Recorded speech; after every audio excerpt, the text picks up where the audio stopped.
तर मुंबईतील सरकारी रुग्णालयांबाबत अबू आझमींनी सवाल उपस्थित केलेले आहेत। माधुरी मिसाळ यांच्याकडे उत्तरं मागितलेली आहेत। रुग्णालयाची पाहणी करणार असं माधुरी मिसाळ यांनी त्यानंतर म्हटलेलं आहे।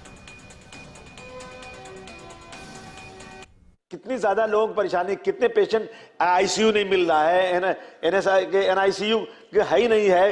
रोजाना हम लोग रिक्वेस्ट करना पड़ता है। ऐसा लगता है कि अभी कोई नई चीज पैदा है, नया हॉस्पिटल बना है और आगे हम बंदोबस्त करने जा रहे हैं। इतने दिनों से लापरवाही है मैडम, इसके ऊपर बहुत सख्त कार्रवाई करना चाहिए।